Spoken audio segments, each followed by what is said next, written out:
Sorry, किसी ने मुझे बताया भी नहीं। तो ये अभी अगर हम देखेंगे तो ये 19वें श्लोक में यही बताया गया है कि जो है तुरंत ही अगर कोई व्यक्ति जो है, कैसे एक व्यक्ति है, अगर कृष्ण भावना भावित व्यक्ति अगर किसी भौतिक कर्मों से या भौतिक ड्यूटी से अगर मुक्त भी है, तो भी जो है वह आसक्त नहीं रहता है। वो क्यों आसक्त नहीं रहता है? क्योंकि उसको पता है कि वो उसको एक अच्छा उदाहरण प्रस्तुत करना चाहता है। और हम लोग ने 17वें और 18वें श्लोक में भी यही देखा है। मैं फिर से रिपीट कर रही हूँ क्योंकि हम लोग ने जस्ट रिकॉर्डिंग अभी स्टार्ट किया था, कि दूसरे जिन लोगों ने मिस किया है, एब्सेंट है, उनके लिए मैं रिपीट कर रही हूँ। तो एक कृष्ण भावना भावित व्यक्ति वो है, कैसे मुक्त है दूसरे भी कर्तव्यों से या दूसरे भी ऋणों से और अपने नियमित कर्मों से भी। क्योंकि जो है उसको पता है कि कृष्ण भावना भावित जो है हमें पूर्णतया पवित्र करने वाला है। क्योंकि कृष्ण भावना भावित व्यक्ति जो है तुरंत ही जो है, जैसे ही वो कृष्ण भावना भावित भक्त बन जाता है तो तुरंत ही शुद्ध हो जाता है। और वो अपने वास्तविक स्थिति में वो स्थित हो जाता है कि कैसे जो है मैं शरीर नहीं, मैं आत्मा हूँ। और वो अपने और भगवान का जो संबंध है उससे पूर्णतया जो है वो बिल्कुल कॉन्फिडेंट बन जाता है। और उसका जितना भी भौतिक इंटरेस्ट है वो पूरा खत्म हो जाता है, कि उसको भौतिक चीजों में या भौतिक वस्तुओं में या स्त्री में या किसी शराब में या कोई ऐसे चीजों में उसमें कोई उसका ज्यादा रुचि नहीं रहती है। तो अब जो है ये 19वें श्लोक जो हम लोग ने अभी इसमें पढ़ा, तो ऐसे जो जो महान व्यक्ति है, जो या जो महान आत्मा है जो पवित्र हो चुकी है, लेकिन वो भी अपने नियमित कर्म करते हैं। नियमित कर्म मतलब देखिए, हम सभी लोग जो है उठकर क्या करते हैं, पहले माला करते हैं। ठीक, क्यों? क्योंकि हम अब भक्तों के लिए नियमित कर्म यही है कि उठकर जो है पहले माला करना है।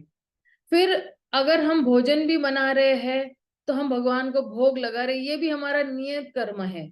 जैसे एक स्त्री का नियमित कर्म है कि किचन में अंदर आकर वह भोजन बनाती है अपने पूरे परिवार के लिए। लेकिन वो जब बना रही है भोजन तो वो वही सोच रही है कि मैं परिवार के लिए ना बना के मैं भगवान के लिए भोग बना रही हूँ। और फिर क्योंकि हम भगवान के दास है और हम भगवान के नौकर हैं, तो नौकर क्या करता है, पहले मालिक को भोजन देता, फिर जो कुछ भी बचा कुचा है वो नौकर खा लेता है। राइट? तो उसी तरह भगवान मेरे मालिक है, और फिर जो कुछ भी बचेगा हम लोग प्रसाद के रूप में हम लोग जो है वो ग्रहण कर लेंगे। तो पहले भगवान को हम लोग अर्पित करते हैं। फिर बाकी जितने भी कार्य, अगर कोई पुरुष भी है, अगर वो बिजनेस कर रहा है या अगर कोई जॉब कर रहा है, तो वो यही घर से निकल के यही सोचता है कि भगवान आप इस घर के मालिक हो, मैं तो नौकर हूँ। घर का चलाने के लिए मैं अब निकल पड़ा हूँ नौकरी करने के लिए या बिजनेस करने के लिए। तो जो है अ, एक आत्म साक्षात्कारी व्यक्ति जो है वो क्यों कर्म कर रहा है, ताकि वो जो है दूसरों के लिए जो है एक अच्छा सा उदाहरण प्रस्तुत कर सके। अगर अगर आप सोचिए ना कि एक उदाहरण मैं देती हूँ। अगर आपने देखा मंदिर में आके, जब आप नए नए थे, जब आपने देखा आकर कि जितने भी भक्त है वो क्या कर रहे हैं, वो जो आकर जो है वो सिर्फ हरे कृष्णा की माला कर रहे हैं, लेकिन कोई कोई अपने बिजनेस पे नहीं जा रहा है, पूरा दिन सिर्फ हरे कृष्ण महामंत्र ही कर रहे हैं। तो क्या आप भक्त बनते क्या? नहीं बनते। राइट? क्योंकि प्राय लोगों को यही धारणा है या यही सोच है कि सब कुछ छोड़ छाड़ कर ही जो है भक्ति की जा सकती है।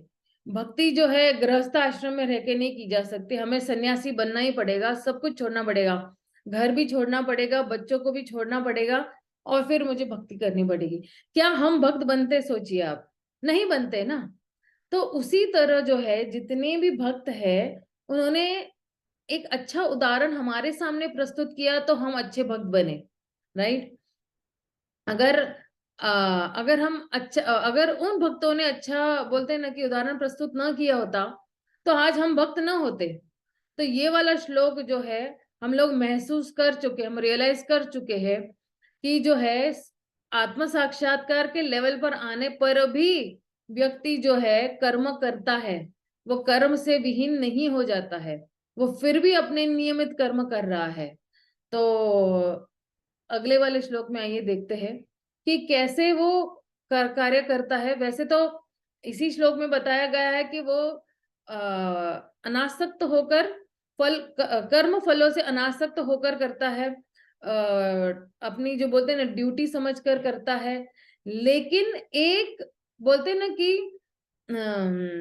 एक गाइडेंस में रहकर भी करता है। और वो किस लिए कर रहा है? वो भगवान श्री कृष्ण के लिए कर रहा है। और ऐसे कर्म करने से हमें क्या लाभ मिलेगा? हमें यही लाभ मिलेगा कि हम परम भगवान को प्राप्त करेंगे। तो इसलिए अगर आप देखोगे कि ये जो 19वें श्लोक में जो है नियमित कर्म करने के लिए जो है वो कहा गया है, भगवान कह रहे कि आप नियमित कर्म करो ताकि आप जो है परम भगवान को प्राप्त कर सकोगे। तो मान लो अगर किसी को नियमित कर्म नहीं भी करना है तो ड्यूटी समझ कर ही कर लिए, लेकिन वह उन कर्म फलों से आसक्त न रहे। और अगर कोई व्यक्ति जो है अनासक्त होकर करता है यही ड्यूटी, तो फिर क्या होगा? परम भगवान को प्राप्त कर सकेगा। तो बोले ना कि परम के दो मतलब है। एक है परम भगवान पुरुषोत्तम श्री कृष्णा भक्तों के लिए, लेकिन परम मतलब जो है वो बोलते ना मुक्ति भी है मायावादियों के लिए या निराकारवादियों के लिए भी। तो फिर कौन से परम परम गति प्राप्त कर लेगा?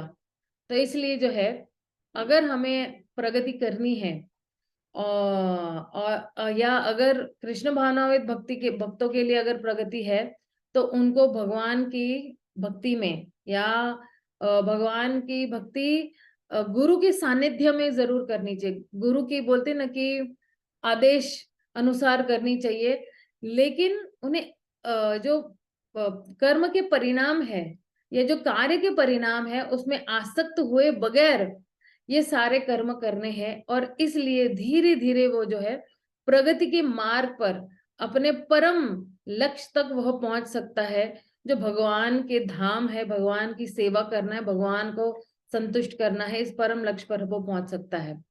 तो अगर सबसे उच्च डिग्री लेनी है, ठीक है ना, तो परफेक्ट बनना बहुत जरूरी है। तो कहते हैं कि हमें भगवान के आदेश अनुसार और उनकी प्रतिनिधि बनकर हमें कार्य करने हैं, अनासक्त होकर, आसक्त होकर नहीं, अनासक्त होकर किसी भी कर्म का कार्य करना है।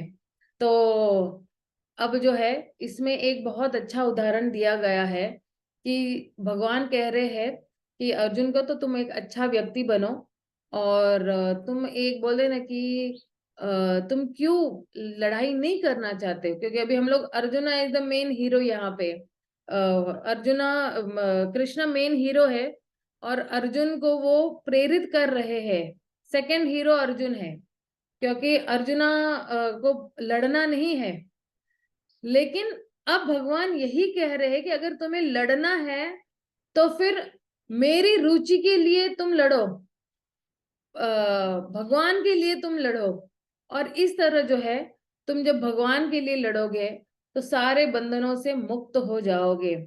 और इसलिए जो है जितने भी वैदिक रिचुअल है और कृष्ण भावना भावित है, तो वैदिक रिचुअल्स का क्या है कि नियमित जो है आपके यज्ञ करने ही करने हैं, आपको बोलते हैं ना पवित्र करने के लिए। और जो है वो जो है वैदिक जितने भी वैदिक यज्ञ जो है वो एक्चुअली इंद्र तृप्ति के लिए है। लेकिन जो कृष्ण भावना भावित है व्यक्ति या जो भी कृष्ण भावना भावित कर्म है वो जो है भगवान की संतुष्टि के लिए है। और वो जो है भगवान की ओर से वह जो है वो कार्य कर रहा है, लेकिन उसमें उसको आसक्ति नहीं रहती है, और वो जितने भी कार्य है, वो जो है वो जितने भी कार्य कर रहा है वो अनासक्त होकर वो सारे कार्य कर रहा है। इस 19वें श्लोक में अब खास करके यही कहा गया है। तो आइए हम लोग देखते 20वां वाला श्लोक क्या भगवान कहते हैं उसमें।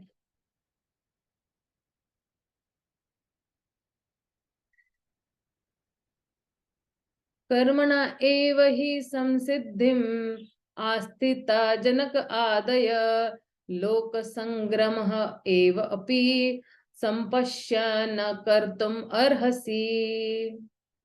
जनक जैसे राजाओं ने केवल नियत कर्म को करने से ही सिद्धि प्राप्त की, अतः सामान्य जनों को शिक्षित करने की दृष्टि से तुम्हें कर्म करना चाहिए। कोई तात्पर्य को पढ़िए जरा।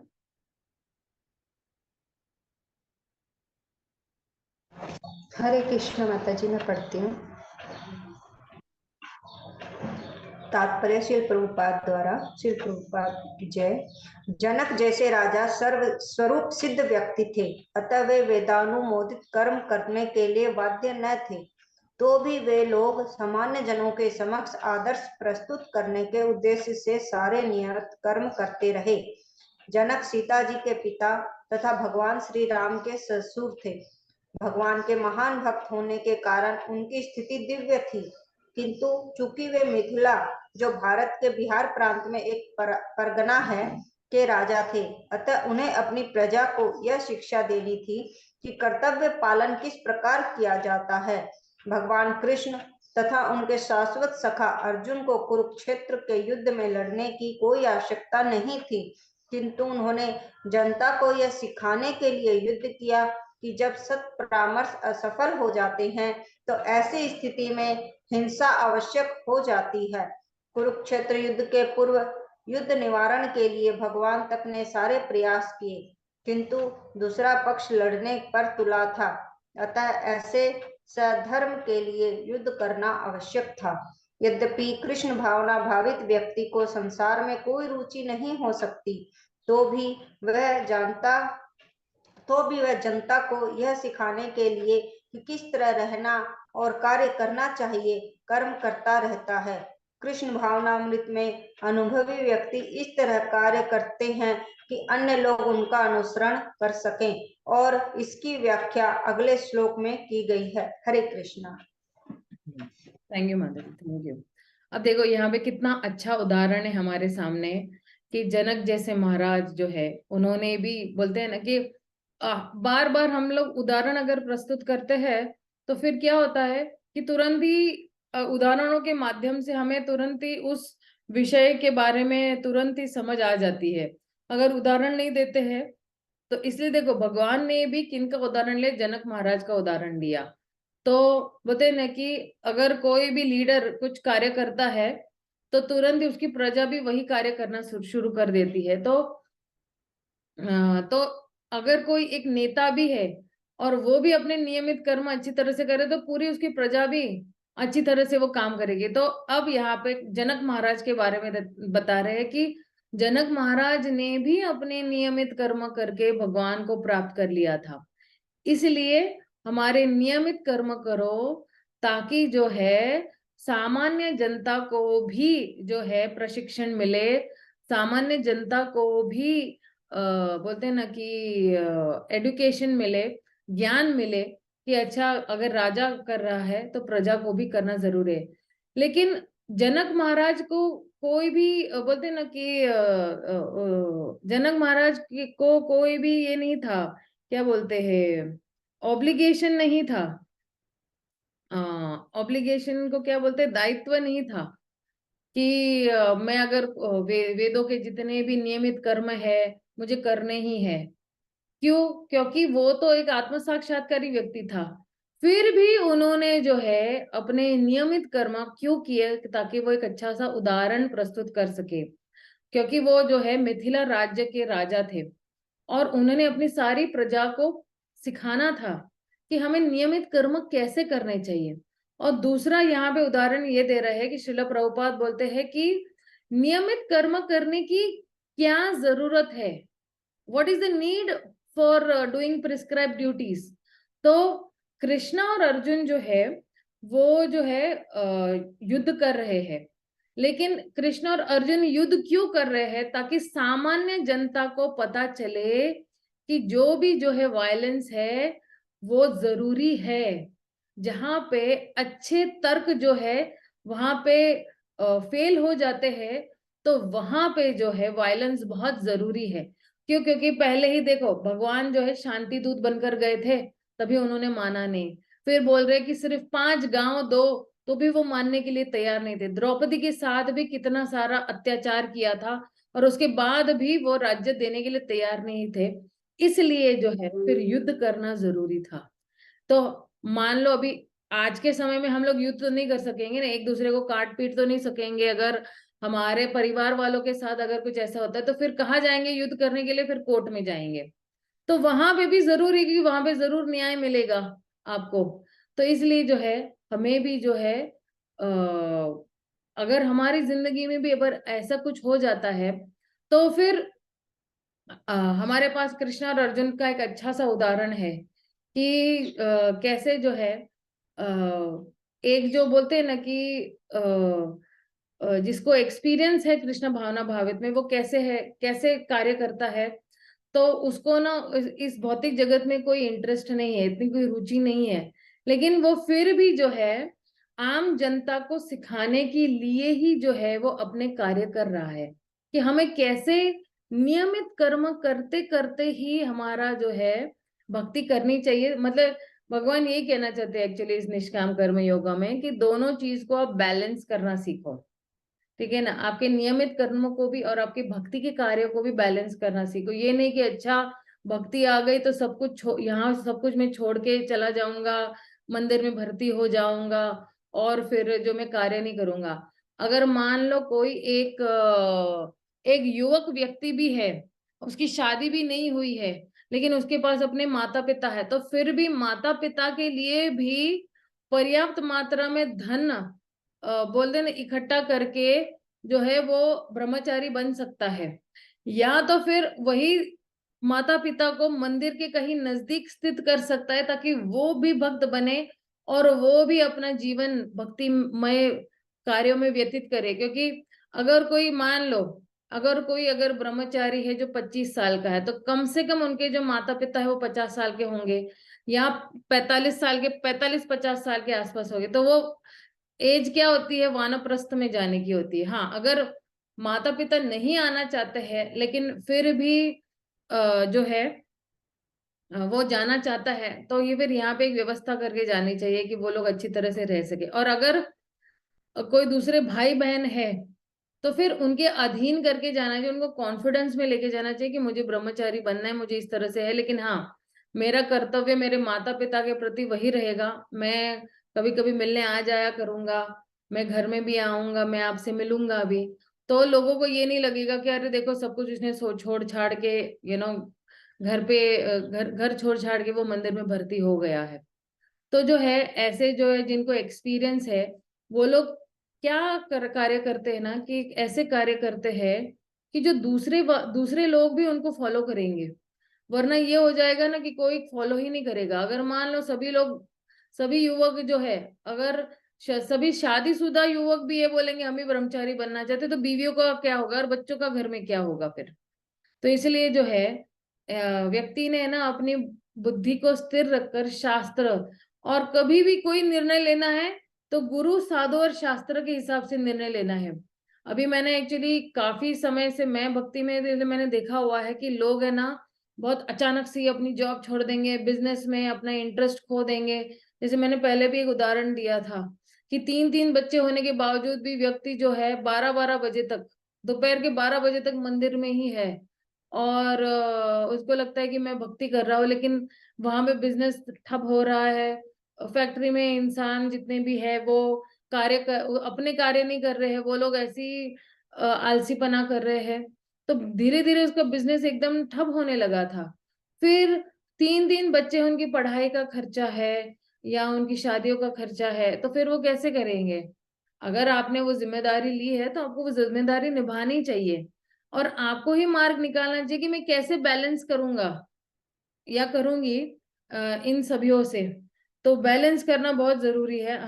प्राय एक्चुअली बहुत सारे लोग है ना फेल यहाँ पे हो जाते हैं कि उनको बैलेंस करना नहीं आता है कि मैं गृहस्थ आश्रम को और भक्ति को कैसे बैलेंस करूं, और यही पे सबको लोगों का चैलेंज आ जाता है।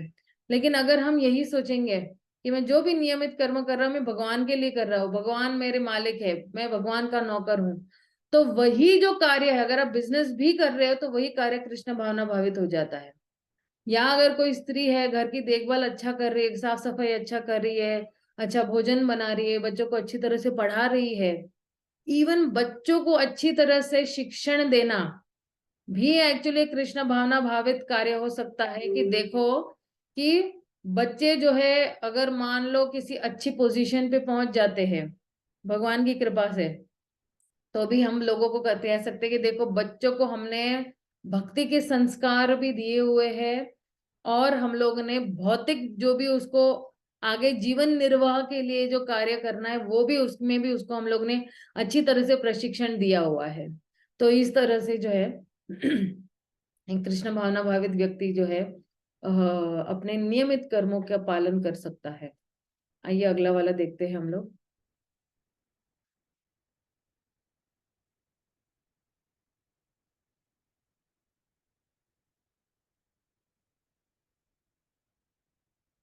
यद् यद् आचरति श्रेष्ठा तत् एव इतर जनाः स यत् प्रमाणं कुरुते लोक तद अनुवर्तते।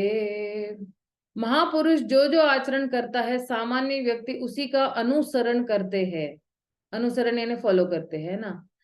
वह अपने अनुसरणीय कार्यों से जो आदर्श प्रस्तुत करता है संपूर्ण विश्व उसका अनुसरण करता है। तात्पर्य पढ़िए कोई।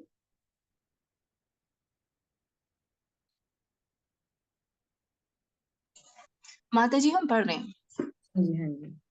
हरे कृष्णा माता जी।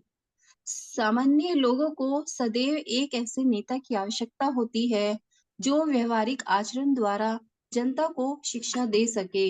यदि नेता स्वयं धूम्रपान करता है तो वह जनता को धूम्रपान करने की शिक्षा नहीं दे सकता। चैतन्य महाप्रभु ने कहा है कि शिक्षा देने के पूर्व शिक्षक को ठीक ठाक आचरण करना चाहिए। जो इस प्रकार शिक्षा देता है वह आचार्य या आदर्श शिक्षक कहलाता है। अतः शिक्षक को चाहिए कि सामान्य जन को शिक्षा देने के लिए स्वयं शास्त्रीय सिद्धांतों का पालन करे। कोई भी शिक्षक प्राचीन प्रामाणिक ग्रंथों के नियमों के विपरीत कोई नियम नहीं बना सकता।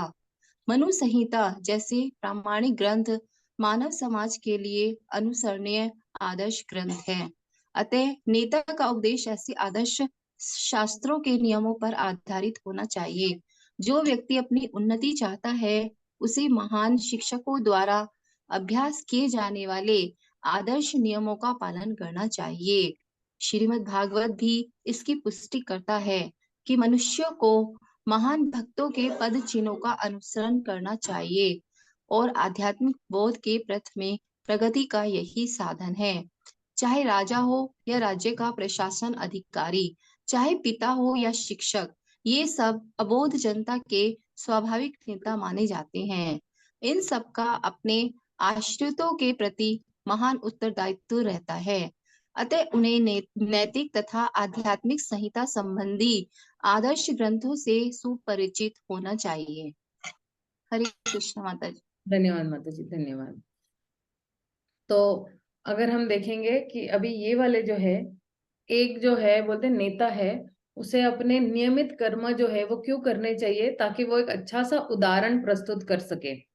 तो ये इसका बोलते हैं ना कि थीम या जो भी बोलो हम, तो यहाँ पे आचार्य का एक्चुअली परिभाषा दी गई है। आचार्य की परिभाषा यहाँ पे क्या है कि एक जो आइडल टीचर है वो अपने बोलते हैं ना कि अपने उदाहरण से वो प्रस्तुत कर बताता है, या अपने पर्सनल बिहेवियर से वो बताता है।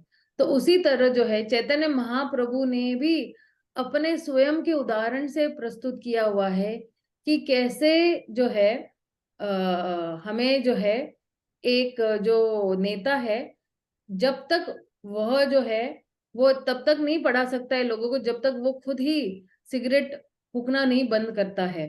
तो पहले हमें आचरण में लाना है, तो फिर दूसरे अपने आप ही हमें बोलते हैं ना कि हमें अनुसरण करेंगे। तो जितने भी हमारे वैदिक साहित्य है, या जितने भी उपनिषद है, पुराण है, जो हमारे मानवता के लिए है, या मनु संहिता जो है, इसमें भी जो है यही बताया गया है। और इसका जो बोलते हैं ना कि इसका जो नींव है या उसकी जो बेसिस है, इस बोलते हैं ना कि इस शिक्षाओं की, तो ये जो है ये सारे शास्त्रों पे आधारित है। ये कुछ एकदम हवा में कुछ भी नहीं बता रहे हैं। और जितने भी हमारे जो नेता हो चुके हैं, तो उन्होंने अपना कर्तव्य समझा हुआ है।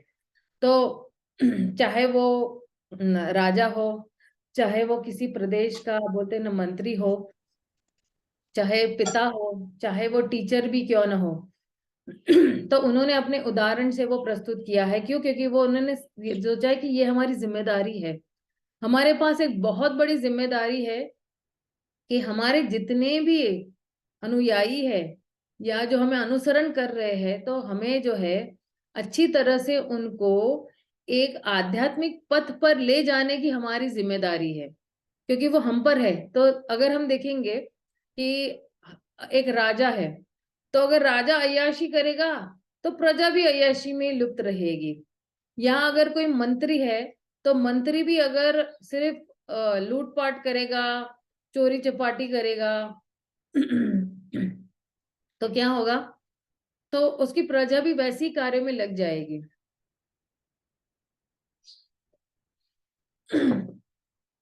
और अगर किसी घर में कोई पिता है, पिता अगर ईमानदारी से अपना जीवन का निर्वाह कर रहे हैं, तो बच्चे भी ईमानदारी का ही पाठ पढ़ेंगे।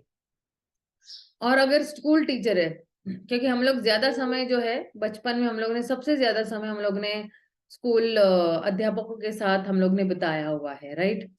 तो वो जो सिखाएंगे, तो वो एक्चुअली संस्कार बनते जाते दिन ब दिन। वो हमारे बोलते ना गहन चेतना में वो संस्कार बनते जाएंगे। तो वो जो भी डाल रहे हैं, तो वो हमारे लिए वो संस्कार बन जाएगा। क्योंकि अगर आप देखोगे कि जितने भी पालक हैं, बोलते हैं कि हमारी नहीं सुनते, टीचरों की बड़ी सुनते हैं ये बच्चे। तो छोटे छोटे बच्चों के लिए जो है ना, वो अध्यापक है, वो भगवान के समान है, ब्रह्म अक्षर है उनके लिए। अच्छा, टीचर ने कहा है तो हम करेंगे। और मम्मी पापा को बोलते ना, घर की मुर्गी दाल बराबर समझ लेते हैं। तो टीचरों का भी ये बहुत कर्तव्य हो जाता है कि बच्चों को नैतिक शिक्षाएं दे। आजकल हमारे स्कूल कॉलेजों में नैतिक शिक्षाओं का कोई बोलते हैं ना कि वो पीरियड ही जो है ना, जो बोलते हैं ना कक्षा ही उन्होंने रद्द कर दी है। तो फिर बच्चों को नैतिक शिक्षाएं मिल ही नहीं रही है। इसलिए तो फिर बम और राइफल के साथ घूम रहे हैं आजकल के बच्चे, और दिशाहीन प्राणी की तरह, उनके पास कोई दिशा ही नहीं है। लेकिन पहले के जमाने में देखो, सबके पास एक दिशा थी कि हाँ, हमें भगवान की भक्ति करनी है, हमारे नियमित कर्म करने हैं। लेकिन आजकल के बच्चों के पास ये प्रशिक्षण नहीं है, इसलिए वो भटक जाते हैं, प्राय भटक जाते हैं। और जितने भी क्राइसिस के टाइम पे वो अपना निर्णय ले ही नहीं पाते कि मुझे क्या करना है। और क्योंकि वो निर्णय नहीं ले पाते हैं, वो क्या करते हैं? फिर आत्महत्या कर देते हैं, या तो खुद मर जाते हैं या किसी और को मार देते हैं। और फिर कानून के इसमें आके फिर उनको जेल वगैरह जाना पड़ता है। इसलिए जो है हमारी बोलते हैं ना प्रशिक्षण हमारे घर से ही शुरू हो जाते हैं। चाहे वो माँ हो, चाहे वो पिता हो, घर से अगर प्रशिक्षण मिल जाता है ना, तो बच्चे बहुत अच्छी तरह से एक आध्यात्मिक मार्ग पर चल पड़ते हैं।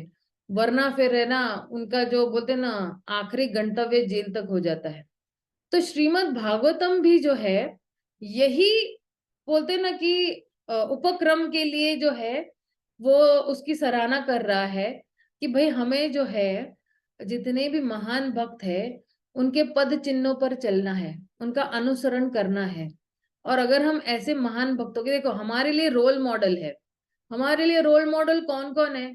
हमारे लिए रोल मॉडल है प्रहलाद महाराज। पहले ही स्कंद में परीक्षित महाराज आते हैं, प्रहलाद महाराज, ध्रुव महाराज, नारद मुनि आते हैं, और जनक महाराज जैसे लोग आते। फिर हमारे पास महाराज प्रियव्रत है। प्राचीन बरी के माध्यम से हम लोग जान सकते हैं कि कैसे हमें अनासक्त रहना चाहिए। तो कितने सारे रोल मॉडल्स हैं हमारे लिए, या कितने सारे महान भक्त हैं हमारे पास जिनका हम अनुसरण करके, और हमारे पास 12 महाजन भी है, तो इनका अनुसरण करके हम लोग अच्छे भक्त बन सकते हैं और हमारे गंतव्य तक पहुंच सकते हैं, जो भगवान का परम धाम है, वहां तक हम लोग पहुंच सकते हैं। आइए हम लोग अगला श्लोक देखते हैं।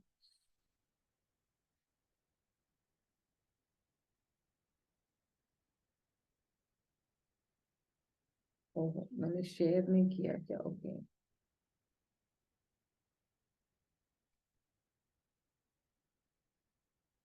न मे पार्थ अस्ति कर्तव्यम ऋषु लोकेषु किंचिनः अनाप्त अवाप्यत्वम वर्ते एवं च कर्मणि। हे पार्थ पुत्र, 3 लोकों में मेरे लिए कोई भी कर्म नियत नहीं है। तो भगवान के लिए कोई कर्म नहीं है। न मुझे किसी वस्तु का अभाव है और न आवश्यकता ही है, तो भी मैं नियत कर्म करने में तत्पर रहता हूं। तो देखिए, भगवान भी कर्म कर रहे हैं। भगवान कौन सा कर्म कर रहे हैं? भगवान ने द्वारका में 16,108 महल जो है वो बनाए हुए थे अपनी रानियों के लिए। और उन एक एक महल में भगवान ने अपना विस्तार करके, अगर नारद मुनि दूर से देख रहे हैं कि किसी महल में भगवान जो है बच्चों को खिला रहे हैं, किसी महल में जो है पत्नी के साथ वार्तालाप कर रहे, पत्नी को पूरा समय दे रहे हैं, किसी महल में भगवान जो है राज्य की कार्रवाई कर रहे हैं, किसी महल में भगवान जो है बीवी बच्चों के साथ घूमने बाहर निकले हुए हैं। तो भगवान भी अपने नियमित कर्म कर रहे हैं। और हम लोग ने देखा है कि भगवान को किसी गुरुकुल आश्रम में जाने की जरूरत नहीं है, लेकिन फिर भी उदाहरण प्रस्तुत करने के लिए भगवान सांदीपनि मुनि के आश्रम में एक शिष्य बनकर गए कि नहीं, बच्चों को गुरुकुल का प्रशिक्षण देना भी बहुत जरूरी है। ठीक है, तो आइए इस तात्पर्य को पढ़ते हैं। कोई पढ़िए इस तात्पर्य को। हरे कृष्णा माता जी, मैं पढ़ूं? हाँ जी, हाँ जी, पढ़िए। तात्पर्य श्रील प्रभुपाद द्वारा। वैदिक साहित्य में भगवान का वर्णन इस प्रकार हुआ है। तमीश्वराणां परम महेश्वरम तम देवतानां परम च देवतम पतिनां परम परस्ताद विदाम देवं भुवनेश्वमीड्यं न तस्य कार्यकारणं च विद्यते न तस्माच्च भयाधिकश्च दृश्यते। परास्य शक्तिर्विविधेव श्रूयते स्वाभाविकी ज्ञान बल क्रिया च। परमेश्वर समस्त नियंताओं के नियंता हैं और विभिन्न लोक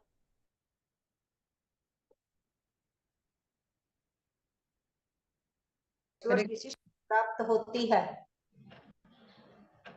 जीव स्वयं श्रेष्ठ नहीं है, वे सभी देवताओं द्वारा पूज्य हैं और समस्त संचालकों के भी संचालक हैं। अतः वे समस्त भौतिक नेताओं तथा नियंताओं से बढ़कर हैं और सबों द्वारा आराध्य हैं। उनसे बढ़कर कोई नहीं है और वे ही समस्त कारणों के कारण हैं। उनका शारीरिक स्वरूप सामान्य जीव जैसा नहीं होता। उनके शरीर तथा आत्मा में कोई अंतर नहीं है। वे परम हैं। उनकी सारी इंद्रियां दिव्य हैं। उनकी कोई भी इंद्रिय अन्य किसी इंद्रिय का कार्य संपन्न कर सकती हैं। अतः न तो कोई उनसे बढ़कर है, न ही उनके तुल्य है। उनकी शक्तियां बहुरूपिणी हैं। फलतः उनके सारे कार्य प्राकृतिक अनुक्रम से के अनुसार संपन्न हो जाते हैं, जो कि श्वेताश्वतर उपनिषद 6.7-8 में है। चूंकि भगवान में प्रत्येक वस्तु ऐश्वर्य से परिपूर्ण रहती है और पूर्ण सत्य से ओतप्रोत रहती है, अतः उनके लिए कोई कर्तव्य करने की आवश्यकता नहीं रहती। उसके लिए कुछ न कुछ कर्म नियत रहता है, परंतु जो 3 लोकों में कुछ भी प्राप्त करने की इच्छा नहीं रखता, उसके लिए निश्चय ही कोई कर्तव्य नहीं रहता। फिर भी क्षत्रियों के नायक के रूप में भगवान कृष्ण कुरुक्षेत्र की युद्ध भूमि में कार्यरत हैं, क्योंकि क्षत्रियों का धर्म है दीन दुखियों को आश्रय प्रदान करें। यद्यपि वे शास्त्रों के विधि विधानों से सर्वथा ऊपर हैं, फिर भी वे ऐसा कुछ भी नहीं करते जो शास्त्रों के विरुद्ध हो। हरे कृष्णा। हाँ, धन्यवाद माता जी, धन्यवाद। तो देखिए कितना अच्छा श्लोक है ये, कि भगवान को कोई कार्य करने की जरूरत नहीं है, तो फिर भी वो जो है वो उदाहरण प्रस्तुत कर रहे हैं कि भगवान अपना स्वयं का उदाहरण प्रस्तुत कर रहे हैं कि भगवान को भी अपने नियमित करने पड़ते, क्योंकि हालांकि उनके उनके पास कोई भौतिक इच्छाएं नहीं है, फिर भी वो अपने नियमित कर्म कर रहे हैं। तो फिर भगवान के पास प्रभुपाद तात्पर्य में यही पूछ रहे कि तो भगवान के पास नियमित कर्म क्यों नहीं है? क्यों? क्योंकि कहते हैं कि भगवान कह रहे हैं कि मेरे पास कोई भी नियमित कर्म नहीं है। क्यों? क्योंकि इस तीनों बबल इस बोलते ना त्रिलोक में जो है मेरे पास कोई भी कार्य नहीं है, और मुझे किसी चीज की चाह भी नहीं है, इच्छा भी नहीं है, और मुझे कोई चीज की जरूरत भी नहीं है। श्रील प्रभुपाद अभी तात्पर्य में श्वेत उपनिषद से बता रहे हैं कि कृष्णा जो है वो अपने आप में ही आत्मा राम है, पर्याप्त है, और वो जो है ये सारे नियमित कर्मों से भी परे है। तो क्यों सभी नियमित कर्मों से भी परे है और बहुत आत्माराम है, या बोलते ना कि उनको आत्मनिर्भर है? तो कहते हैं कि क्योंकि सभी जो चीजें हैं भगवान की सृष्टि में जो उन्होंने रचना की है, वो बोलते ना कि पूर्ण ऐश्वर्य में है भगवान, और भगवान पूर्ण सत्य में स्थित है, और इसलिए भगवान को कोई भी नियमित कर्म करने नहीं पड़ते हैं। लेकिन फिर भी जो है भगवान नियमित कर्म कर रहे हैं। क्यों?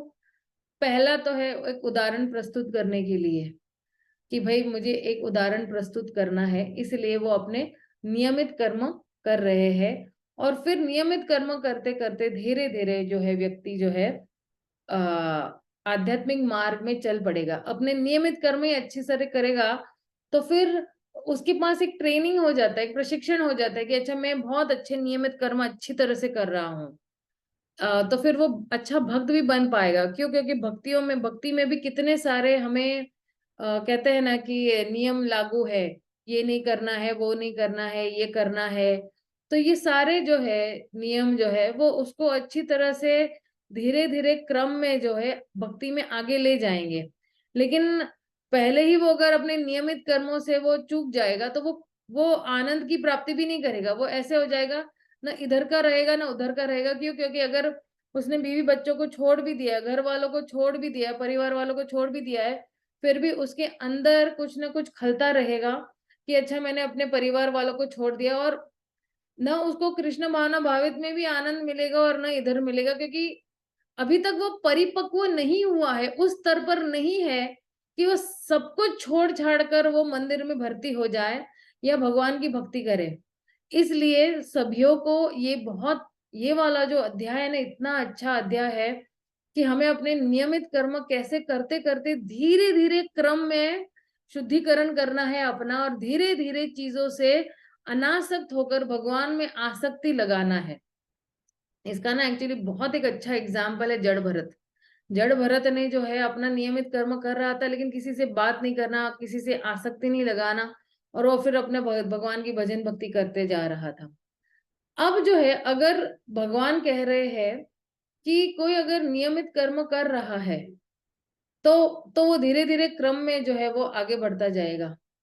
लेकिन फिर जो है अगले वाले श्लोकों में भगवान यही बताएंगे कि अगर कोई नियमित कर्म नहीं कर रहा है तो फिर क्या होगा उसके साथ। तो आइए देखते हैं कि अगर कोई नियमित कर्म नहीं कर रहा है तो क्या होगा उसके साथ।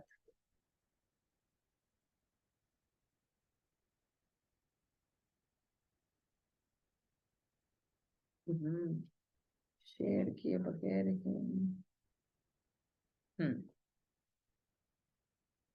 यदि ही अहम वर्तयेयं जातु कर्माणि अतन्द्रितः मम वर्तम अनुवर्तन्ते मनुष्या पार्थ सर्वश।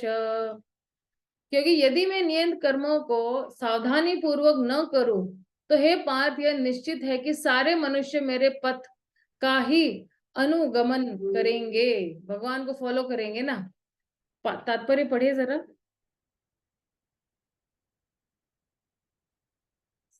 सबको स्क्रीन दिखाई दे रहा है?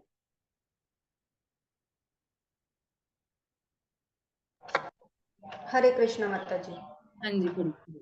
श्री प्रभुपाद द्वारा आध्यात्मिक जीवन की उन्नति के लिए एवं सामाजिक शांति में संतुलन बनाए रखने के लिए कुछ परंपरागत कुलाचार हैं जो प्रत्येक सभ्य व्यक्ति के लिए होते हैं।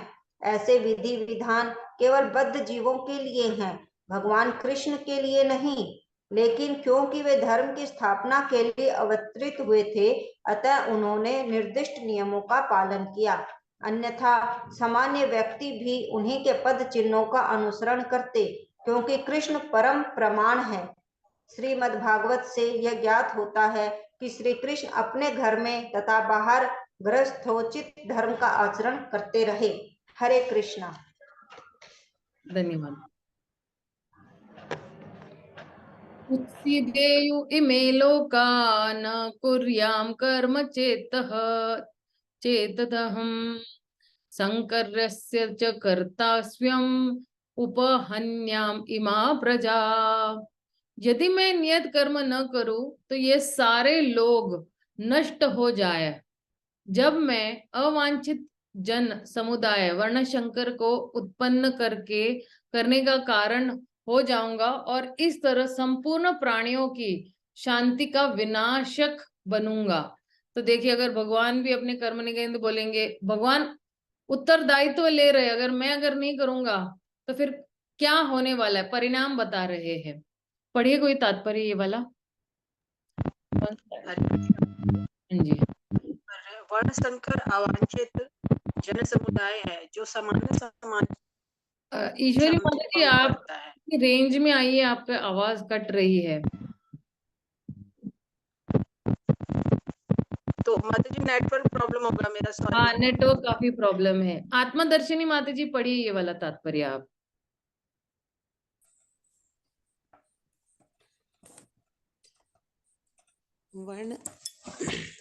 वर्ण संकर अवांछित जन समुदाय है। माता जी, आपकी तबीयत ठीक नहीं है क्या? ठीक है माता जी। अच्छा, ठीक है, पढ़िए पढ़िए। आवाज एकदम लो लग रहा था ना, तो मुझे लगा कि शायद। हाँ, मैं बहुत ध्यान से सुन रही थी ना माता जी, तो ऐसे ही हो जाता है। अच्छा अच्छा, ठीक है। वर्ण संकर अवांछित जन समुदाय है जो सामान्य समाज की शांति को भंग करता है। इस सामाजिक अशांति को रोकने के लिए अनेक विधि विधान हैं जिनके द्वारा स्वतः ही जनता आध्यात्मिक प्रगति के लिए शांत तथा सुव्यवस्थित हो जाती है। जब भगवान कृष्ण अवतरित होते हैं तो स्वाभाविक है कि वे ऐसे महत्वपूर्ण कार्यों की प्रतिष्ठा तथा अनिवार्यता बनाए रखने के लिए इन विधि विधानों के अनुसार आचरण करते हैं। भगवान समस्त जीवों के पिता हैं और यदि वे जीव पथभ्रष्ट हो जाएं तो अप्रत्यक्ष रूप में यह उत्तरदायित्व उन्हीं का है।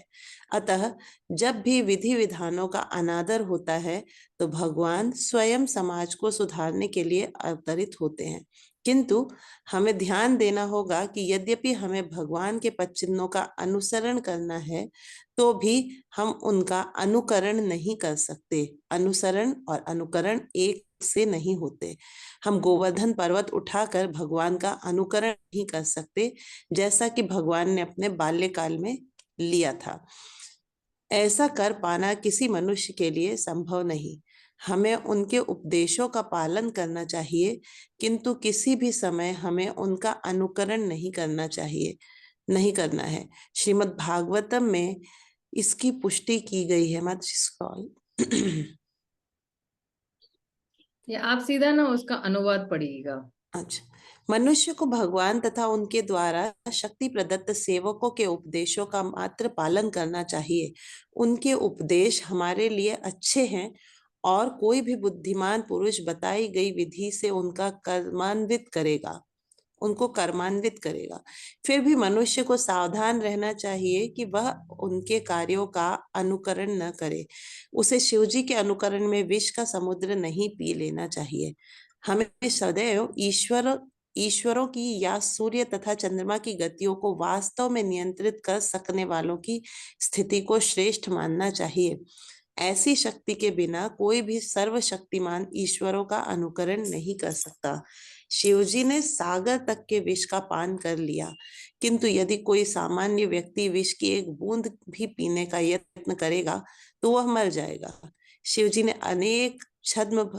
के अनेक छद्म भक्त हैं जो गांजा तथा ऐसी ही अन्य मादक वस्तुओं का सेवन करते रहते हैं, किंतु वे यह भूल जाते हैं कि इस प्रकार शिवजी का अनुकरण करके वे अपनी मृत्यु को निकट बुला रहे हैं। इसी प्रकार भगवान कृष्ण के भी अनेक छद्म भक्त हैं जो भगवान की रास लीला या प्रेम नृत्य का अनुकरण करना चाहते हैं, किंतु यह भूल जाते हैं कि गोवर्धन पर्वत को धारण नहीं कर सकते। अतः सबसे अच्छा तो यही होगा कि लोग शक्तिमान का अनुकरण न करके केवल उनके उपदेशों का पालन करें, न ही बिना योग्यता के किसी को उनका स्थान ग्रहण करने का प्रयत्न करना चाहिए। ऐसे अनेक ईश्वर के अवतार हैं जिनमें भगवान की शक्ति नहीं होती। धन्यवाद माँ, धन्यवाद। हरे कृष्ण माता जी। काफी अच्छा तात्पर्य है ये वाला। तो अब अगर हम देखेंगे इसमें ये 23वें श्लोक में और जो है 24वें श्लोक में, ये दोनों श्लोक में जैसे 22 से लेकर अगर 23 अगर देखेंगे तो अभी ये 23वें श्लोक में यही बता रहे कि भगवान जो है अपने नियमित कर्म बहुत ध्यान पूर्वक करते हैं, क्योंकि उन्हें उदाहरण प्रस्तुत करना है और जो है सामाजिक व्यवस्था भी बनाए रखनी है। और सामाजिक व्यवस्था बनाने के लिए क्यों सामाजिक व्यवस्था बनाए रखनी, क्योंकि धीरे धीरे जो जीवात्माएं जो है आध्यात्मिक उन्नति की ओर बढ़े और उन्हें धर्म की स्थापना भी करनी है। लेकिन अगर कोई जो है अपने नियमित कर्म नहीं कर रहा है, या जो है वो जैसे भगवान भी अगर नियमित कर्म कर रहे लेकिन उनका जो है वो अनुकरण नहीं कर रहे हैं, तो फिर क्या हो जाएगा? अगर भगवान ये नियमित कर्म नहीं करते तो कह रहे हैं कि जितने भी सृष्टि जो है वो पूरी तहस नहस हो जाएगी। अगर क्योंकि वो लोग जो है मेरा ही बोलते ना पथ का अनुसरण करेंगे। और जो है फिर क्या होगा, अगर मैं भी कुछ चीजों का पालन नहीं कर रहा हूँ, विधि विधानों का पालन नहीं कर रहा हूँ, या अपने नियमित कर्म नहीं कर रहा हूँ, तो क्या होगा? वर्ण संकर पैदा होंगे। और वर्ण संकर अगर पैदा होंगे तो फिर क्या होगा? ये जितनी भी सृष्टि की जो शांति है और जीवों की शांति है वो सारी नष्ट हो जाएगी। तो इसलिए फिर अगले वाले श्लोक में भगवान 24वें श्लोक में भी यही बता रहे हैं कि वर्ण संकर जो है लड़ने से नहीं होता है। वर्ण संकर जो है अगर हम नहीं लड़ेंगे तो फिर वर्ण संकर पैदा होंगे, लेकिन अगर लड़ेंगे तो एक अच्छी प्रजा भी होगी। तो अगर हम देखेंगे कि अर्जुन एक्चुअली एक तर्क प्रस्तुत कर रहा है पहले अध्याय में। वो कह रहा है, मेरे ख्याल से ये 38वां या 39वां श्लोक है, उसमें कह रहे हैं कि नहीं नहीं जितने भी है सारे कुल का नाश हो जाएगा, इसलिए मैं लड़ना नहीं चाहता हूँ। तो यहाँ पे जो है भगवान यही तर्क दे रहे हैं और भगवान उसको यही बता रहे हैं, उसके उस प्रश्न के उत्तर में, उस तर्क के उत्तर में यही बता रहे हैं कि अगर जो है अगर तुम नहीं लड़ोगे तो वर्ण संकर होंगे, अगर तुम लड़ोगे तो वर्ण संकर पैदा नहीं होंगे। और इसलिए जो है प्रभुपाद तात्पर्य में ये बता रहे हैं कि हमें जो है अनुकरण करना है, अनुकरण नहीं करना है, अनुसरण करना है। अनुकरण और अनुसरण में बहुत है, जैसे अनुकरण मतलब क्या? हम कॉपी कर रहे हैं भगवान की। भगवान ने गोवर्धन उठाया तो हम भी गोवर्धन उठाएंगे, भगवान रासलीला करे तो हम भी रासलीला करेंगे, है ना। तो बहुत सारे एक्चुअली लोग है ना, बातों बातों में ऐसे बोलते हैं ना कि अच्छा अच्छा भगवान करे तो क्या रासलीला, और हम लोग करे तो कुछ भी नहीं भगवान, क्योंकि वो लोग समझते ही नहीं है कि भगवान में और हम में एक अंतर है। वो हमारे और भगवान के बीच में भेद ही नहीं कर पा रहे हैं कि मैं एक बद्ध जीव हूं, मैं बंधा हुआ हूं और भगवान मुक्त है, भगवान को कोई भी चीज यहाँ पे इफेक्ट नहीं कर रही है। तो इसलिए जो है हम भगवान की जो रास लीला है वो हम लोग कॉपी नहीं कर सकते, अनुकरण नहीं कर सकते हैं। यहाँ उन्होंने माखन चुराया तो हम भी चोरी करेंगे, भी भगवान भी चोर थे हम भी चोरी करेंगे, ये भी हम लोग नहीं कर सकते हैं। या शिव जी को भी हम लोग नहीं, हम लोग उनका ये कर सकते हैं, अनुकरण कर सकते हैं कि अच्छा शिव जी भी तो गांजा ले रहे थे, या उन्होंने ये लिया उन्होंने, लेकिन तो फिर अगर आपको भगवान मतलब शिव जी का सब कुछ करना ही है, अनुकरण करना है, तो ठीक है जहर पी के दिखाइए, प्रभुपाद तात्पर्य में बता रहे हैं। उन्होंने तो पूरे समुद्र में से पूरा जहर पी लिया था, आप करके बताइए हमें फिर, या गोवर्धन उठा के बताइए। अगर आपको रासलीला करनी है तो पहले गोवर्धन उठाइए, क्योंकि गोवर्धन भगवान ने पहले उठाया था, रासलीला बाद में की थी।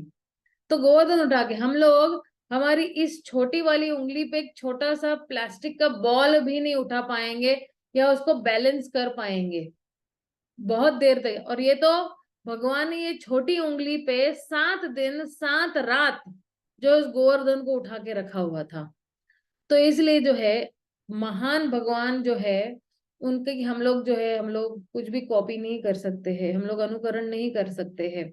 हाँ, अगर हमें करना ही है तो फिर हम अनुसरण कर सकते हैं।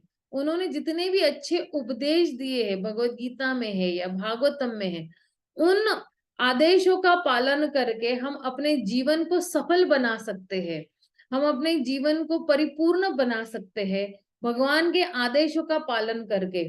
तो जैसे एक छोटा बच्चा होता है तो वो क्या करना चाहता है कि वो अपने पिता को कॉपी करना चाहता है, ठीक है ना। कभी कभी हम लोग ने देखा है घर में भी कि छोटा बच्चा है, भगवान की सॉरी अपने पिता की है ना, वो उसकी चप्पल छोटी है लेकिन उसका पैर भी छोटा है, लेकिन वो अपने पिता की चप्पल पहन के घूमता रहेगा।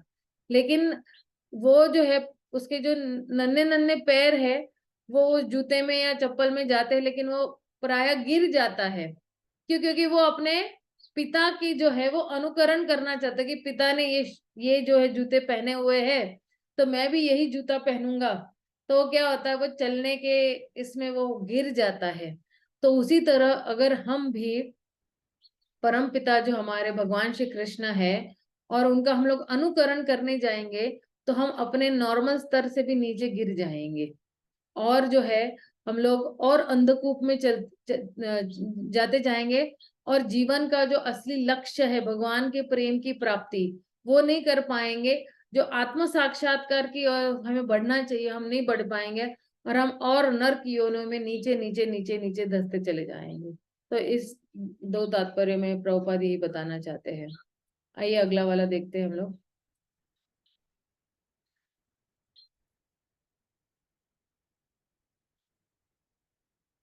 सक्ता कर्मणि अविद्वांस कुर्वन्ति भारत कुर्यत कुर्यात् विद्वान तथा असक्त चिकीर्षु लोक संग्रम।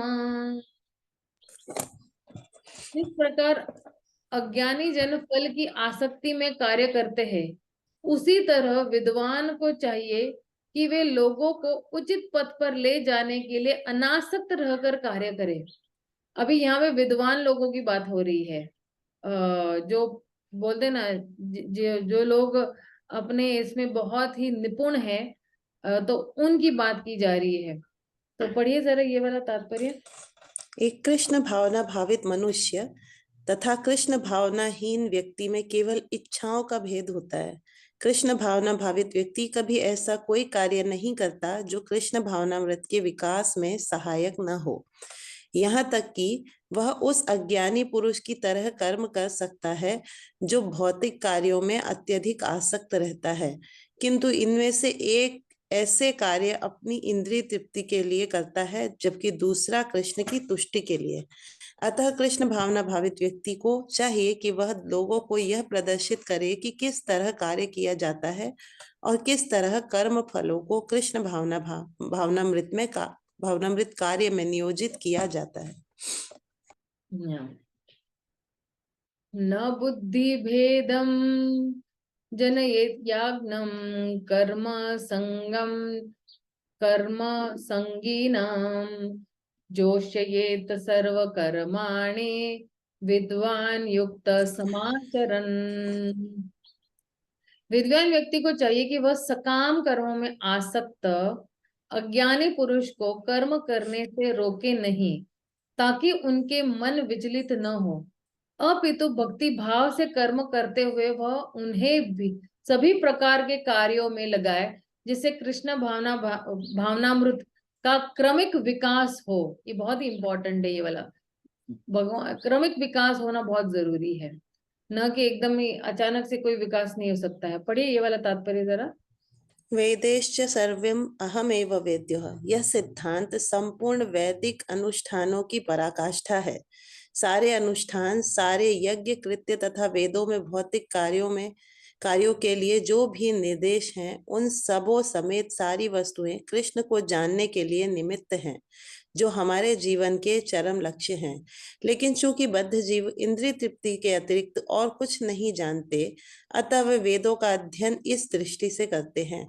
किंतु सकाम कर्मों तथा वैदिक अनुष्ठानों के द्वारा नियमित इंद्रिय तृप्ति के माध्यम से मनुष्य धीरे धीरे कृष्ण भावनामृत को प्राप्त होता है।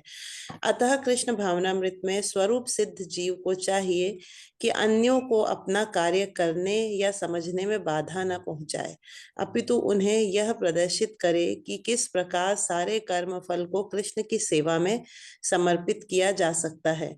कृष्ण भावना भावित विद्वान पर व्यक्ति इस तरह कार्य कर सकता है कि इंद्रिय तृप्ति के लिए कर्म करने वाले अज्ञानी पुरुष यह सीख लें कि किस तरह कार्य करना चाहिए और आचरण करना चाहिए।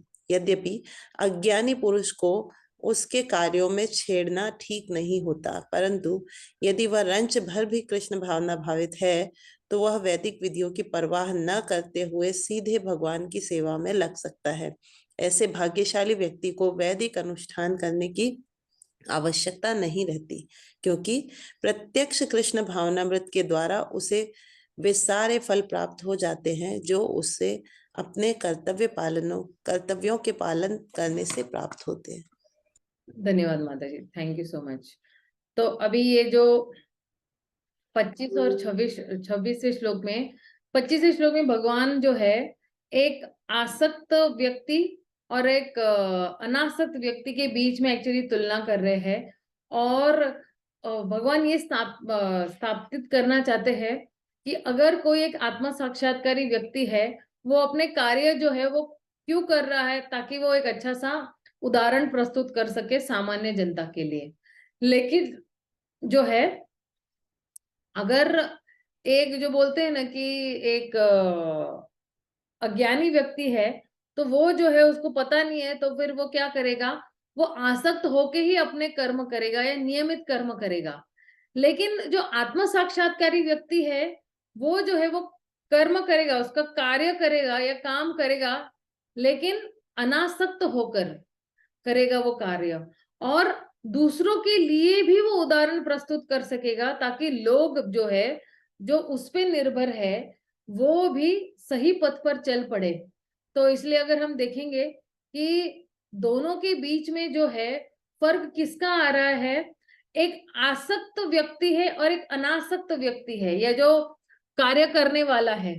तो दोनों के बीच में एक्चुअली अंतर यही है कि वो जो है वो इच्छा का एक्चुअली अंतर है, कि किसकी किसकी वो जो अनासक्त व्यक्ति है वो भगवान की इच्छा के लिए कार्य कर रहा है, और जो आसक्त व्यक्ति है वो अपनी इच्छा के लिए कर रहा है और अपनी इंद्र तृप्ति के लिए वो सारे कार्य कर रहा है।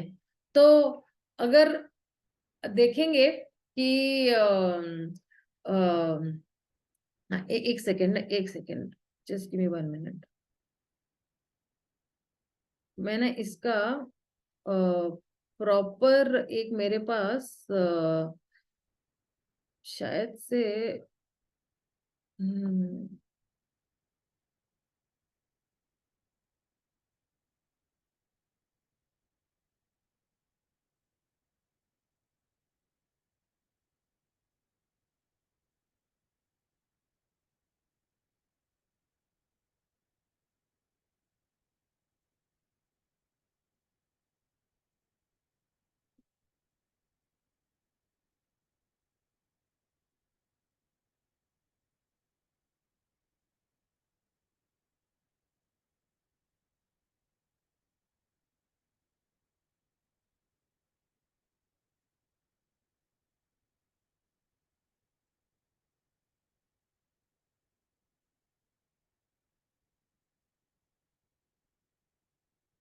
मेरे पास ना एक बहुत अच्छा चार्ट था, एक्चुअली मुझे अभी मिल नहीं रहा है, कि अगले जितने भी श्लोक है उसमें ना बहुत अच्छी तरह से बताया गया है कि अगर हम 25, 26, 27 और 28 ये जितने भी अगर हम तात्पर्य है अगर हम पढ़ेंगे तो इसमें जो है भेद किया गया है कि स्पेशली एक्चुअली 27 और 28वें श्लोक में है ना, दो व्यक्तियों के बीच में भेद किया कि एक आसक्त व्यक्ति है और एक अनासक्त व्यक्ति है। तो आसक्त व्यक्ति के लिए उन्होंने मैंने पहले बताया कि अगर दोनों के बीच में क्या है, इच्छा का फर्क है कि एक आसक्त व्यक्ति जो है वो अपनी इंद्रिय तृप्ति के लिए कार्य कर रहा है, लेकिन वो अनासक्त व्यक्ति है जो भगवान की तृप्ति के लिए वो काम कर रहा है। और ये जो आसक्त और अनासक्त व्यक्ति के लिए अपनी धारणाएं क्या है कि या उसका जो कन्विक्शन है वो क्या है, तो एक आसक्त व्यक्ति के लिए अपना कन्विक्शन यही है कि वो बहुत ही उसके पास मिथ्या अहंकार है। उसको मिथ्या अहंकार क्या है, उसको मिथ्या अहंकार यही है कि मैं ही करता हूं, मैं ही सभी बोलते ना कि इसका मैं करता हूँ। मैं अगर घर चला रहा हूं तो मैं ही करता हूँ, या मैं अगर खाना बना रही हूँ तो मैं ही करता हूँ। लेकिन वो ये नहीं सोचते हैं कि भगवान एक्चुअली करता है। और एक अनासक्त व्यक्ति के लिए जो है उसके पास कन्विक्शन यही है कि मैं इस भौतिक जगत में आया हुआ हूँ और मुझे इस भौतिक जगत में डाल दिया गया है, लेकिन अभी जो है मैं पछतावा कर रहा हूँ कि मैं यहाँ तक कैसे पहुंचा, मुझे भगवान तक कैसे पहुंचना है। तो वो अपने आप को कर्ता नहीं मानता है, वो भगवान को कर्ता मानता है और उसमें कोई मिथ्या अहंकार नहीं होता है। उसके पास वास्तविक अहंकार ये होता है कि मैं भगवान का दास हूं और मुझे भगवान की सेवा करनी है। तो अगर दोनों के बीच में अगर आप देखोगे कि दोनों के पास अपने अस्तित्व का ज्ञान क्या है, तो एक आसक्त व्यक्ति जो है उसके पास अपने अस्तित्व का क्या ज्ञान है। तो पहली बात तो उसके पास कोई ज्ञान ही नहीं है कि ये जो शरीर जो है इस बोलते हैं ना कि भौतिक पदार्थों से बना हुआ है या भौतिक प्रकृति से बना हुआ है जो भगवान के नियंत्रण में है। बोलते ना कि देवी ऐसा गुणमयी मम माया दुरत, की उसको पता ही नहीं है कि भगवान के नियंत्रण में ही ये भौतिक प्रकृति का निरीक्षण हो रहा है या चल रही है। और उसको ये भी नहीं पता है कि भगवान के मैं भी भगवान के कंट्रोल में हूं या मैं भगवान के नियंत्रण में, उसको ही नहीं पता है। और इसलिए जो है अज्ञानता का जो है पहला लक्षण यही है कि वो जानता नहीं है। ये अज्ञानता का यही है कि वो जो सारा जो है श्रेय जो है वो अपने पर ही ले लेता है स्वतंत्र होकर कि ये सब मैंने ही किया हुआ है। वो सारा श्रेय ले लेता है कि अच्छा ये घर मैंने बनाया है, ये मेरे बीवी बच्चे हैं, ये बच्चे मैंने पैदा किए हैं। ये बच्चे कहाँ से आए भाई, आपने कहाँ से 9 महीने क्या मैकेनिज्म चल रहा है माता के गर्भ में, आपको क्या पता। तो ये जो है इसके पास जो है जो जो अपने अस्तित्व का जो बोलते हैं ना ज्ञान ही नहीं है, वो अज्ञानता में है। और वही जो है कृष्ण भावना भावित व्यक्ति जो अनास्तिक होकर कार्य कर रहा है, उसके पास क्या ज्ञान है, उसके पास अपने वास्तविक स्थिति का ज्ञान है कि मैं भगवान का अंश हूं, और जो है भगवान जो है वो सत चित और आनंद है, और वो ये जानता है कि मैं जैसे तैसे इस भौतिक प्रकृति के जाल में फंस गया हूं, और अब मुझे यहाँ से बाहर निकलाना है। इसलिए आप देखिए 28वें श्लोक में जो है ये शब्द तत्वविद इस्तेमाल किया है। तत्वविद मतलब क्या? जो अच्छी तरह से जानता है कि परम सत्य क्या है, और परम सत्य के 3 जो है परिभाषाएं जो है वो है ब्रह्मन, परमात्मा और भगवान।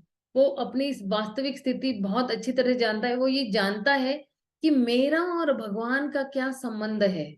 तो ये जो है अनासक्त जो है कर्मचारी जो है उसको ये ज्ञान है।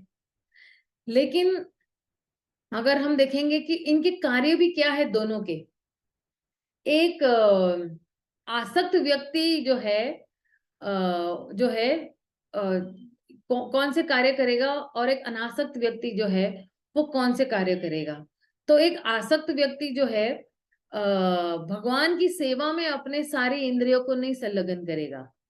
क्यों? क्योंकि वो तो भूल ही गया है कि भगवान जो है परम भगवान जो है वो ऋषिकेश है, वो इंद्रियों के स्वामी है। और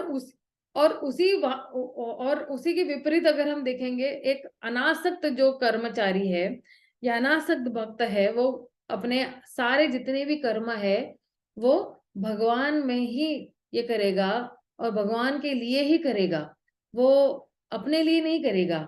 और वो ऐसे कार्यों में अपना समय बिताएगा जो भगवान को खुश करेगा, और अनासक्त होकर अपने सारे कार्य करेगा।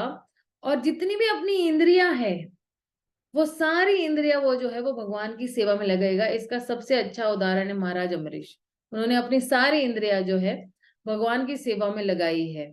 ये जो माथा है भगवान को नमन करने के लिए, हाथ जो है मंदिर के मार्जन करने के लिए, पैर जो है वो तीर्थ स्थलों में जाने के लिए। अभी अपने हमारी जो कोऑर्डिनेटर है शांति देवी दासी, वो अभी नंदगांव जा रही है, तो अपने पैर भी जो है भगवान की सेवा में वो लगा रही है, भगवान के धाम जाने के लिए। भगवान, ये जो आंखें दी गई है भगवान का अच्छा सुंदर दर्शन करने के लिए, नासिका दी गई है भगवान का सुंदर, जितना भी भगवान को अर्पित जो फूल है उसको सूंघने के लिए, भगवान का प्रसाद जो है वो अपनी जिह्वा को खाने के लिए इस्तेमाल कर रहे। कान जो है भगवान के गुणगान श्रवण करने के लिए उन्होंने इस्तेमाल किए। और अभी आप लोग भी है कुछ कुछ इंद्रियां भगवान की सेवा में लगा ही रहे हो। अभी बैठे बैठे भी आप क्या कर रहे हो? आप जो है भगवान कानों को जो है, कान जो है भगवान की सेवा में लगाया है। कई लोग नोट्स ले रहे हैं, तो हाथ को भगवान की सेवा में लगाया हुआ है, ठीक है ना। अपना पूरा शरीर जो है, और बार बार अगर आपको कोई श्लोक अच्छा लग रहा है तो उस श्लोक को आप नमन भी कर रहे होंगे। मुझे नहीं पता है कि क्या कर रहे हैं वहां पे बैठ के, लेकिन कोई किसी को अच्छा श्लोक लगता है ना तो वो उस श्लोक को नमन भी करते हैं। जैसे मेरी मम्मी को कोई अच्छा श्लोक अच्छा लगता है तो वो उस श्लोक को नमन करती है। और बहुत सारे लोग आप जो है वो आप सुन रहे हो, देख रहे हो, और देख भी रहे हो तो क्या आपके घर में भगवान के फोटो है तो आप भगवान को देख भी रहे हो उन्हीं आंखों से। तो वो एक कृष्ण भावना भावित व्यक्ति जो अनासक्त है वो अपनी सारी इंद्रियों को जो है भगवान की सेवा में लगा रहा है। और ऐसे दोनों व्यक्तियों के लिए ये सभी कार्य या ज्ञान जो है, या जो अपना बोलते हैं ना, जो अपना कन्विक्शन है या अपनी इच्छाएं है, अगर जो है ये अच्छी तरह से वो लगाते हैं तो दोनों के लिए परिणाम क्या होगा? परिणाम यही होगा कि एक व्यक्ति जो है वो हमेशा भगवान को भूलता ही रहेगा। उसको क्योंकि ज्ञान ही नहीं है कि भगवान कृष्ण है, भगवान परम पुरुष है। लेकिन एक अनासक्त व्यक्ति के लिए परिणाम यही होगा कि उसके पास ज्ञान सदैव रहेगा, कि जो है ज्ञान के माध्यम से वो कभी डिस्टर्ब नहीं होगा। जितने भी भौतिक रिएक्शन उसके पास आएंगे तो वो डिस्टर्ब नहीं होगा, वो विचलित नहीं होगा। और ये जितने भी जो बोलते हैं ना कि कर्म उसको लागू होंगे तो उसको लगेगा कि जितने भी जो है ये जितने भी कर्म फल मुझे जो मिल रहे हैं वो मेरे ही पूर्व कर्मों की वजह से मुझे मिल रहा है। ये तो भगवान की असीम कृपा है कि एक्चुअली मेरा तो हाथ कटना था, लेकिन अब सिर्फ छोटी सी उंगली कटी हुई है, भगवान की ये कृपा है मुझ पर। तो ये जो है, ये दो जो है, ये जो दो भेद है एक्चुअली दोनों के बीच में, एक आसक्त व्यक्ति और एक अनासक्त व्यक्ति के बीच में। ये एक्चुअली मेरे पास ये ना बहुत अच्छा चार्ट था, मुझे अभी याद नहीं आ रहा किधर है वो, अभी मैं ढूंढ के बताऊंगी आप लोगों को कि क्या। और मेरे पास प्लीज मुझे आप लोग रिमाइंड करवाइएगा, ये जो जितना भी है ना, कर्म योग, निष्काम कर्म योग और ध्यान योग और भक्ति योग, इसका भी एक बहुत अच्छा चार्ट है, वो भी मैं आपको व्हाट्सएप ग्रुप पे भेज देता, कि फिर काफी चीजों का अच्छी तरह से स्पष्टीकरण होगा। ठीक है, तो अब जो है, अगर हम देखेंगे कि अगर कोई एक व्यक्ति जो है ज्ञान में है, तो एक अच्छा सा उदाहरण प्रस्तुत करेगा, और जो है वो बोलते हैं ना, सन्यास का उदाहरण नहीं प्रस्तुत करेगा। तो यहाँ पे एक्चुअली प्रश्न पूछेंगे कि अगर कोई व्यक्ति ज्ञान में है और वो एक अच्छा सा बोलते हैं ना उदाहरण प्रस्तुत करेगा, लेकिन फिर वो लोग एक अच्छा सन्यास का एक अच्छा उदाहरण क्यों नहीं प्रस्तुत कर पाते हैं? तो भगवान कह रहे हैं कि बहुत सारे लोगों की योग्यता नहीं है कि वह सन्यास को, मार्ग को जो है वो पालन कर सके। क्यों? क्योंकि अभी भी बहुत सारी आसक्तियां हैं उन लोगों को। धन से आसक्ति है, यश से आसक्ति है, कीर्ति से आसक्ति है। तो एक जो व्यक्ति आसक्त है बहुत सारी चीजों से, तो और बहुत सारी बोलते ना कि उसके पास बहुत सारी जिम्मेदारियां भी है, तो फिर वो जो है वो भौतिक भौतिक बोलते ना कि वो बहुत अच्छी तरह से सन्यास का उदाहरण प्रस्तुत नहीं कर पाएगा, और धीरे धीरे जो है वो अपनी इच्छाएं भी जो है वो पूर्ण नहीं कर पाएगा, और फिर वो जो बोलते हैं ना कि वो बोलते हैं ना इररिस्पॉन्सिबल बन जाएगा। तो अपनी इच्छाओं को पूर्ण करने के लिए वो बोलते हैं ना कि वो इंद्र तृप्ति के मार्ग में चला जाएगा, और वो कोई भी जिम्मेदारी निभा नहीं पाएगा। इसलिए जो है, अगर हम देखेंगे ये जो है ना 25-26 जितने भी श्लोक हम लोग ने अभी पढ़े हुए हैं, तो एक व्यक्ति जो है, अगर एक व्यक्ति जो है वो अनासक्त है, तो वो अपने आप को कैसे जो है, एक व्यक्ति जो है वो अज्ञानता में है, उसके साथ वो जो है अपने आप का संबंध प्रस्तुत कर सकता है। तो वो यही है कि देखो कि मेरा जो मन है जो है जो भौतिक इंद्रिय तृप्ति में बहुत लिप्त है या कर्म फलों में बहुत लिप्त है, तो मुझे ना जो है विचलित नहीं होना है, और मुझे जो है कर्म करने से कर्म जो मैं कर रहा हूँ वो कर्म करने का बंद नहीं करना है। जो मेरे जितने भी नियमित करना है वो मुझे करने ही करने हैं, लेकिन धीरे धीरे जितने भी मेरे नियमित कर्म है, मैं धीरे धीरे उसको कृष्ण भावना भावित की तरफ में ले जाऊं। और जो है, इसलिए जो है, जो व्यक्ति अच्छी तरह से ये महसूस कर लेता है या रियलाइज कर लेता है कि जितने भी भौतिक कार्य है, ये जो है मुझे जो है भगवान के लिए करना है, और मुझे दूसरों को भी प्रोत्साहित करना है कि आपके नियमित कर्म आपको जो है अपरिपूर्णता से या अपरिपक्वता अवस्था में आपको नहीं त्यागने हैं, आपको धीरे धीरे करते रहना है। और उसने ये भी लोगों को यही प्रोत्साहन देना है कि देखो मैं भी आईटी इंजीनियर हूं, मैं भी अभी भी नौकरी कर रहा हूं और बीवी बच्चों को संभाल रहा हूं, और फिर भी मैं भक्ति में संलग्न हूं। मैं भी अपना बिजनेस चला रहा हूँ या चला रही हूँ, मैं भी एक टीचर हूँ, मैं भी एक डॉक्टर हूँ, मैं भी एक वकील हूँ, मैं भी एक इंजीनियर हूँ, मैं अपने नियमित कर्म कर रही हूँ। तो ये उदाहरण प्रस्तुत करना बहुत जरूरी है। हम जो भक्त बने हुए हैं, ये अगर हम उदाहरण प्रस्तुत करेंगे तो बहुत आसानी से लोग, जैसे मैंने शुरुआत में ही कहा कि अगर कोई पूरे दिन मंदिर में बैठा रहता तो क्या हम भक्त बनते? क्योंकि हम लोग जो नए नए आए थे, तो हम लोग अपनी जॉब्स के लिए फिर भी आसक्त थे या अपनी पढ़ाई के लिए फिर भी आसक्त थे। हाँ, कृष्ण भावना भावित मतलब क्या, मुझे अपनी इंजीनियरिंग की पढ़ाई छोड़नी पड़ेगी, फिर तो मुझे जॉब भी नहीं मिलेगी, फिर मैं पूरा दिन करूंगा क्या या करूंगी क्या? तो ये, क्योंकि मैं एक्चुअली जब आई थी तो मेरी यही धारणा थी कि मुझे अपनी पढ़ाई छोड़नी पड़ेगी, और मैं अपनी इंजीनियरिंग की पढ़ाई के साथ बहुत आसक्त थी। मुझे ऐसा लगा कि नहीं, मैं तो नहीं छोड़ पाऊंगी। तो मैं अपनी मम्मी को भी यही बता रही थी कि नहीं नहीं मम्मी, सब कुछ छोड़ना पड़ेगा। तो इसलिए जो है ये, जब पढ़ने के बाद धीरे धीरे हमें पता चला प्रभुपाद के तात्पर्यों से कि अच्छा, हमें कुछ छोड़ना नहीं है, हमें सिर्फ जोड़ना है और बैलेंस कर लेना है। जैसे मैं बहुत ही बोलते ना, बहुत ही प्रारंभिक फिलॉसफी मेरे समझ में यही आई थी कि जो है मुझे कुछ छोड़ना नहीं है, मुझे अपने जीवन में जोड़ना है। तो हम प्रचार में भी सबको बताते हैं ना कि जब मैं छोटी थी और मेरे माता के गर्भ से निकली, तो मैंने किसको पहले जोड़ा? मेरे अपने माता पिता को अपने लाइफ में जोड़ा, दादा दादी को, चाचा चाची को, मौसा मौसी को, हमने सबको, सब रिश्तों को हम लोग ने जोड़ा, राइट। फिर हम स्कूल गए तो हम स्कूल के सहेली या मित्रों को हम लोग ने जोड़ा। कॉलेज में गए तो कॉलेज के सहेली या मित्रों को अपने अपनी लाइफ में जोड़ा।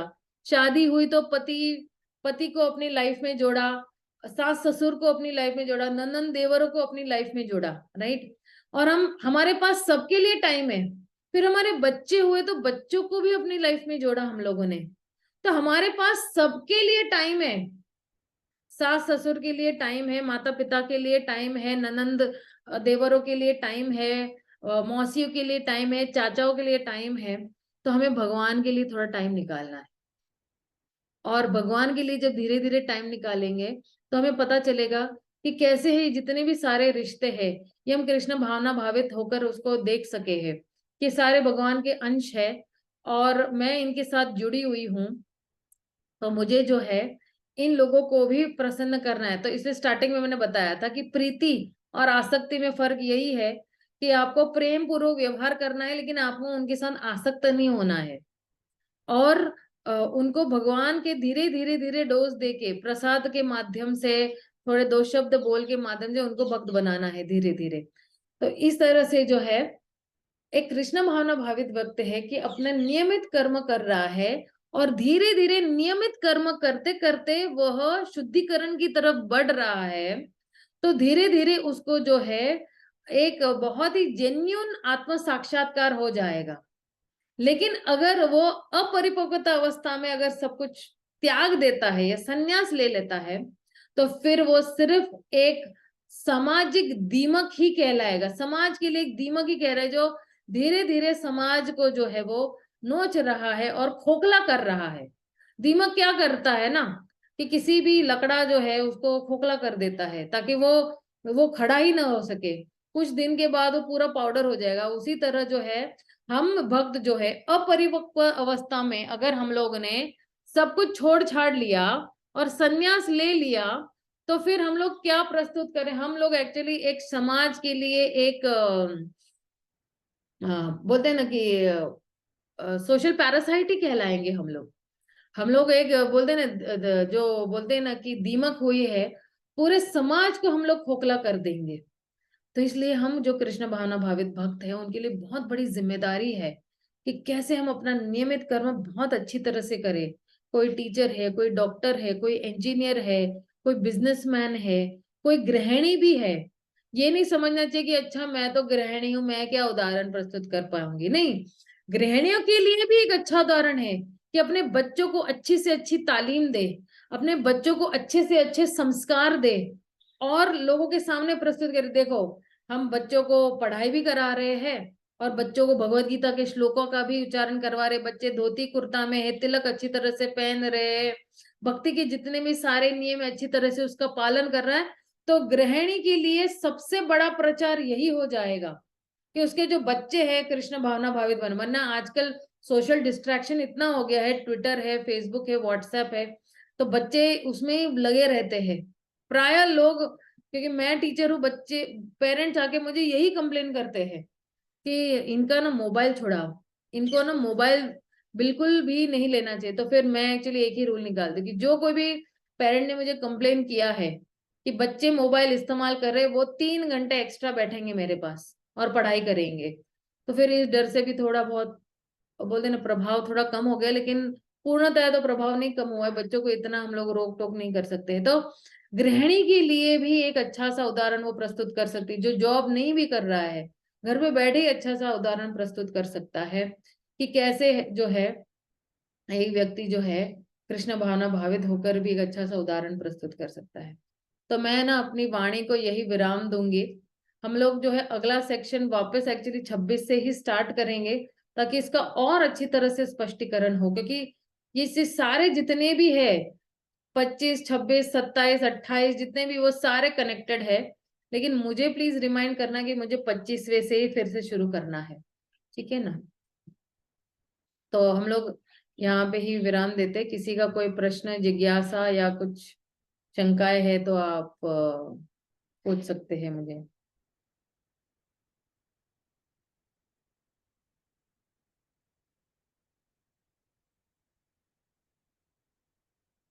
हेवी डोज हो गया क्या?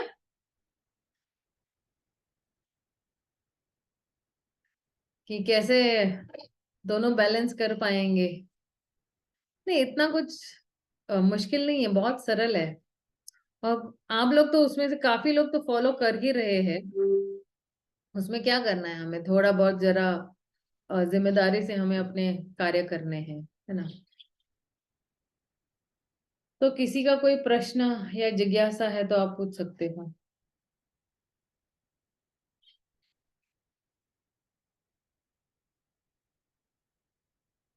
ठीक है, अगर किसी का कोई प्रश्न या जिज्ञासा नहीं है तो हम यही विराम देते हैं। श्रील